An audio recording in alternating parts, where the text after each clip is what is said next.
சக்கராமோடால ரைகாகேவோட வேகத்துக்கு ஈடு கொடுக்க முடியுதுன்னா அது உண்மையிலேயே ரொம்ப பெரிய விஷயம்தான். 4வது ஹோகாகே போனதுக்கு அப்புறம் எந்த ஷினோபியாலையும் என் வேகத்துக்கு ஈடு கொடுத்து செயல்படவே முடியும். ஜிராயா அவர் ஒரு தீர்க்க தரிசன குழந்தைன்னு இந்த ஊரோட பாதுகாவலர்னு பாராட்டினார்.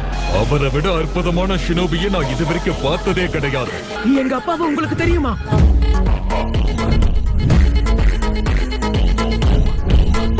அவ்வளவு பவர்ஃபுல்லானவரே இப்ப இல்லாம போயிட்டாருன்னா அதுக்கு என்ன காரணம்? டெய்ல்டு பீஸ்ட் அவர் குறைவா எடை போட்டதுனாலதான். எங்க அப்பாவை பத்தி நீங்க இன்னும் ஒரு வார்த்தை கூட பேசக்கூடாது.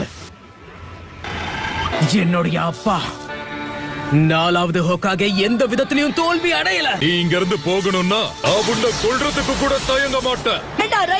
நேரம் எடுத்துக்க. உனக்கு சாவதா வேணும்னா முன்னேறி வா.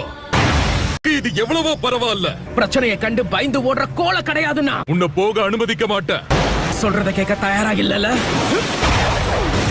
இது என்ன பஞ்சு இவ்வளவு பவர்ஃபுல்லா இருக்கு?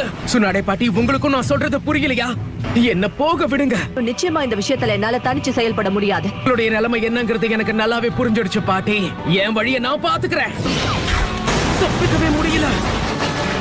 சக்கராமோடால ரைகாகேவோட வேகத்துக்கு ஈடு கொடுக்க முடியுதுன்னா அது உண்மையிலேயே ரொம்ப பெரிய விஷயம்தான். 4வது ஹோகாகே போனதுக்கு அப்புறம் எந்த ஷினோபியாலையும் என் வேகத்துக்கு ஈடு கொடுத்து செயல்படவே முடியும். ஜிராயா அவர் ஒரு தீர்க்க தரிசன குழந்தைன்னு இந்த ஊரோட பாதுகாவலர்னு பாராட்டினார்.